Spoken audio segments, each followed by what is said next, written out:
Canada immigration programs are changing really, really fast. And 2025 will definitely be a very hard year for immigrants because many things are going to change about Canadian immigration. And this has been shown in a video whereby the Canadian Prime Minister, Justin, I don't know how to pronounce the second name, has made a video discussing the immigration policy changes they are planning to do in 2025. I know this is an election year, but definitely we should listen to what the current Prime Minister is saying so that we understand what is the plan for 2025 and beyond, because that is what is going to determine whether you are going to live in Canada, whether you are going to immigrate in Canada, whether as a refugee claimant you will be eligible to stay in Canada. So immigration, let's talk about it. In the last 2 years, our population has grown really fast, like baby boom fast. And increasingly, bad actors like fake colleges and big chain corporations have been exploiting our immigration system for their own interests. So we're doing something major. We're reducing the numbers of immigrants that will come to Canada for the next 3 years. So let's hold on a little bit there. The Canadian Prime Minister is saying that they are going to reduce the number of immigrants coming into the country in 2025. So that is something you should put in mind, because that is the plan for immigration in Canada for the next let's 3 years, because it takes like 2 or 3 years for the Canadian government to adjust immigration policies. So this is the plan, and he's going in this video. He's also going to discuss the problems they encountered because of the immigration policies they put during and after the pandemic time, because that is what is causing all these problems. So just listen, continue listening. Today, I'm going to let you in on what happened, where we made some mistakes, and why we're taking this big turn. So you can hear he's admitting that they made a mistake in 2021. And they are trying to correct this mistake because they later on realized that it was a mistake to let in more and more people during and after COVID time, because they said that during that time, the economy, after the pandemic, the economy boomed a lot and they required more temporary workers. And that has created problems because there is a high housing crisis, the economy is tumbling, there is increasing poverty, and a lot of problems in Canada which have been caused by both permanent and temporary migrants, including housing crisis, because there is a problem with housing, including jobs. It's not easy nowadays to get jobs in Canada, and that is why you hear the Prime Minister is discussing all these things in this video. And you know, this is an election year again, and a lot of promises, a lot of things are bound to happen in Canada because the Prime Minister and his government are trying to survive. I don't know whether they are going to. So let's just listening.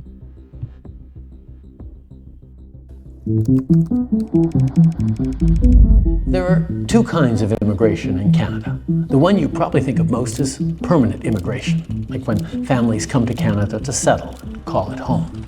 Every year, the government determines the right number of permanent residents that we want to admit. That's how it's been done for decades. But a plan that only talks about permanent immigration misses the other pathway, temporary immigration. Temporary residents are people who come to Canada for a limited time, like international students, temporary workers, and so on. They come to work a job or go to school. When the job is done or when they finish their degree, most return home. Some apply. And temporary migration is what very many people have been using to be able to immigrate to Canada after the COVID-19 pandemic. And it has enabled very many people, including students, to stay permanently in Canada because there was that leeway, there was not that policy of allowing people to continue staying despite having completed school. And Canada tried to retain more and more of those people. But as I can tell you from watching this video, a lot is bound to happen. And if you are temporary foreign worker, you are a student, you are a temporary migrant in Canada, brace yourself for a tough 2025 because we are going to see very many deportations. We are going to see decisions being made about refugee claim applicants, because I understand there are so many refugee claimants waiting for their cases to be determined. And I know because the government is trying to prove to the populace, they are going to determine these cases en masse. They are going to determine very many cases in a very short period of time. So what that is likely to cause is that very many people might be deported. Very many people will be deported once their cases are determined. And I know there are so many refugee claimants, and it's not easy. I don't think it's very easy sorting the genuine ones from the ones which are just basically scam, because people who design scams are so clever. They put all the information together, as opposed to someone who is genuinely claiming the refugee status. I hope you understand what I mean. So 2025 will be a very tough year for immigrants. So if you're in Canada or you're planning to visit Canada and stay and maybe claim refugee status, it might not be the best time. Also, if you are an international student and you're planning to stay in Canada after your studies, also it might not be the best time. Also, the third one, if you are a student, if you are planning to get to Canada as a student, just know that sometimes back, like 2 or 3 months ago, Canada reduced the number of international students by 20%. That is 398,000 students. That is the number they reduced from the earlier one, whereby Canada was receiving over 1 million immigrants in 1 year. So they are trying to reduce that number greatly. So let's continue listening. Apply to stay as permanent residents, but most return home. So back to this year's plan. Historically, Canada's annual immigration plan just looked at permanent residents. The number of temporary students and workers that we admitted each year was left to the demands of the economy. It was usually a small proportion of our population, so it's never been a part of the long-term immigration plan. But after the pandemic, our economy came roaring back quickly. We needed a lot of workers fast. Canada is in the middle of a huge... So let me just stop there.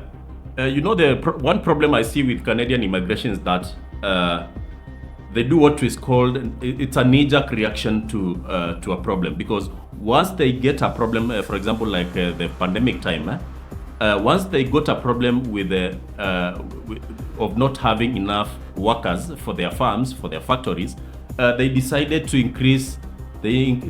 open the doors for more people to get in, so that they can alleviate the problem, the shortage of workers.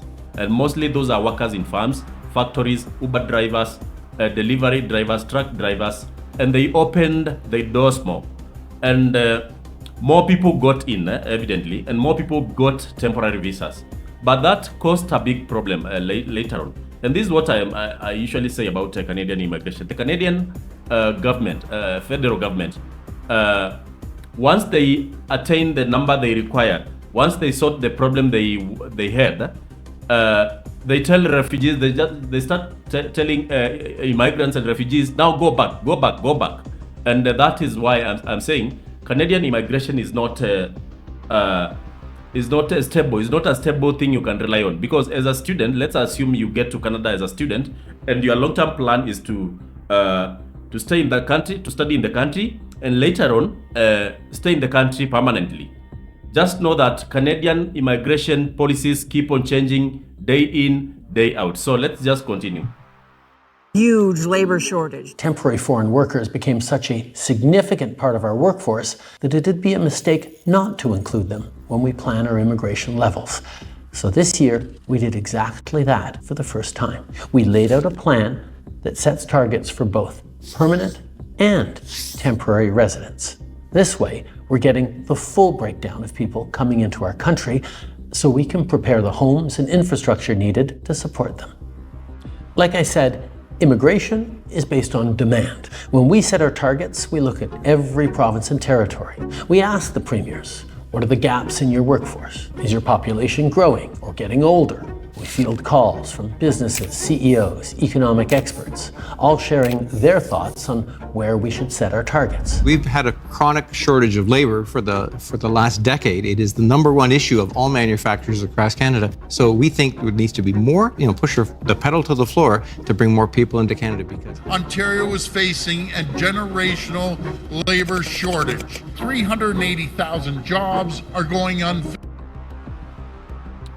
And true to the words being said in this video, Canada was facing a big labor shortage, and they had to bring in very many people from different parts of the world. And I understand people from India, people from Nigeria, took advantage of that opportunity. I don't know what is wrong with people from East Africa, because they did not seize that opportunity in big numbers. But people from those two countries I've just mentioned were able to take up the opportunities during that time and be able to immigrate to Canada permanently.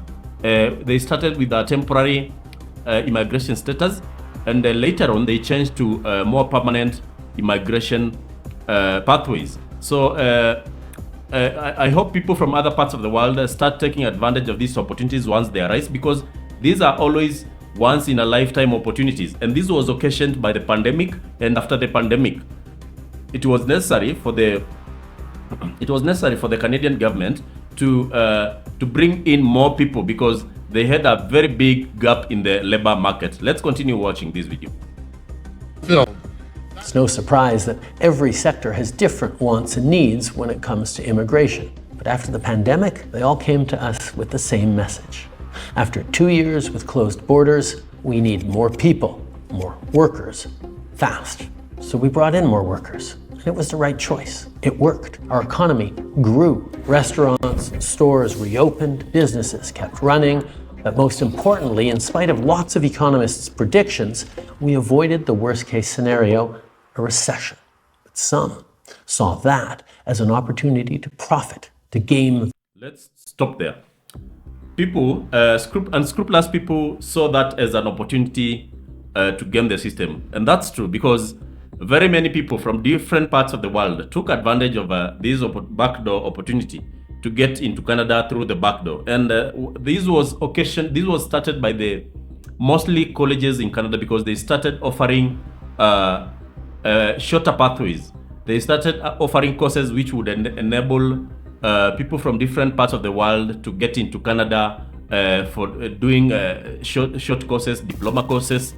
And they were charging a leg and arm. Let me tell you, they were charging a leg and arm to these immigrants who are willing to get to Canada, because they knew these are people who are desperate to get to Canada, and they knew there was a loophole, and that is how they profited. Also, different companies across the world started offering programs for immigration to Canada through the temporary immigration pathway, and through that way they were able to start pursuing the permanent pathway through maybe the refugee status, through marriage and different ways. And there's a backlog of so many immigrants who are processing, and I don't think the biggest majority will be able to process successfully to stay in Canada, because as you have heard, the government is planning to continue reviewing the pending refugee status, the claimants, and see which ones are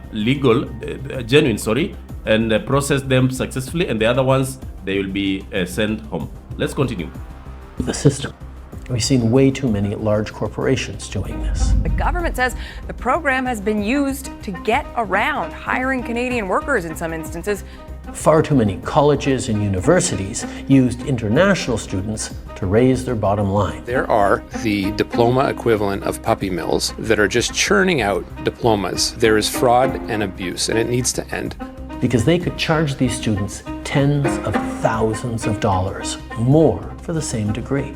And then there are really bad actors who outright exploit people, who target vulnerable immigrants with promises of jobs, diplomas, and easy pathways to citizenship, promises that would never come true. Looking back, when the post-pandemic boom cooled and businesses no longer needed the additional labor help, as a federal team, we could have acted quicker and turned off the taps faster. Now, it is time to make the adjustments to stabilize the immigration system that we need and get it working right for Canadians for.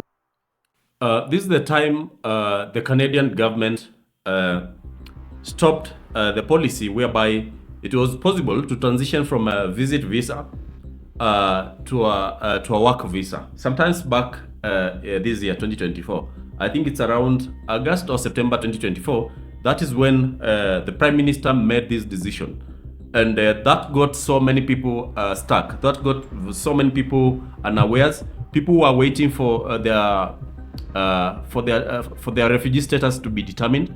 People who are students who had already finished their their causes and they were waiting for their cases to be determined. They were got unawares, and that is why I'm saying Canada is a one unstable country in terms of immigration.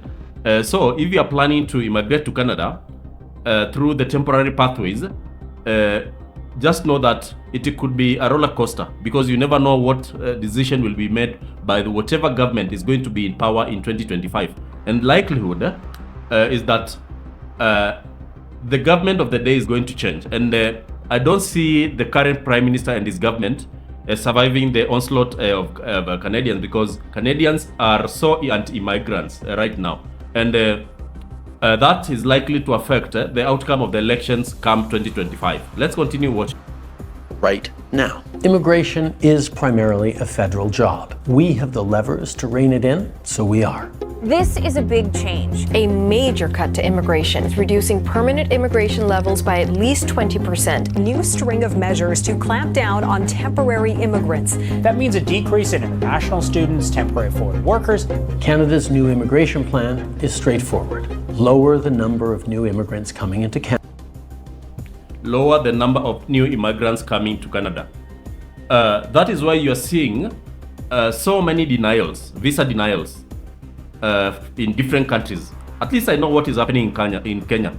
Very many people are getting visa denials because of this new policy which came into force sometimes back in 2024. And this is likely to continue. So if you are a person who is planning to get to Canada as an immigrant, this is not the best time. And this will also affect all types of visas, because during these times, even people who are not supposed to be casualties, they become casualties. So if you're, for example, you're planning to visit Canada genuinely, this is not the best time, because chances are that the Canadian government is going to deny you this visa this time around. Canada, both temporary and permanent. We're prioritizing permanent residents with the skills we need, like healthcare workers for our hospitals and construction workers who will build more homes. And those temporary residents who are already in Canada, some will apply to stay in Canada as permanent residents. Since they're already here, established and working, the added pressure put on communities is very low. So this brings me to another point. Canada is planning to retain some people with certain careers, because obviously they are always in demand. Those are careers like construction workers, truck drivers, and also people in the healthcare field. Those are registered nurses, doctors, physicians, radiologists. Those are people who are likely to be retained in the country, provided you are able to get the required licensure. Chances are that you might be left to stay in the country because they know there is a problem with those careers. That is why they retain them. They'll leave Canada when their temporary residency expires, reducing our population. Some temporary residents may turn to our asylum system when their visa expires as a shortcut to stay in Canada. Those claims will be analyzed and processed, and if their claim fails, they'll be sent home. Between the amount of people coming and going, we'll effectively pause population growth for the next 2 years. Then from 2027 onwards, it'll balance out and slowly start increasing again at a sustainable pace. In fact, that gets us back to the population growth path we were on before the pandemic. This pause is going to give our economy and our communities the chance to catch up with things like our plan to build millions more homes. That's not stopping, but now we'll have a little more breathing room as we build. We'll see more corporations investing in Canadian workers and youth rather than relying on cheap foreign labor. Our cap on international students is already bringing rental prices down in big cities, and as we keep that cap in place, rents will keep coming down. We're making... So I hope you have understood what is happening. You need to adjust your plans going to 2025 about immigration to Canada, because I'll tell you, if you are someone who is planning to immigrate to the Western world, Canada should not be your focus in 2025, because things are thick. Things are going to get thick because obviously you've seen the numbers, and you can go ahead and watch more videos about Canada immigration and what is happening in YouTube. There are so many different videos And also other videos I've made about deportations, possible deportations in Canada, which I'm going to attach here so that you get to understand what is happening with Canada immigration.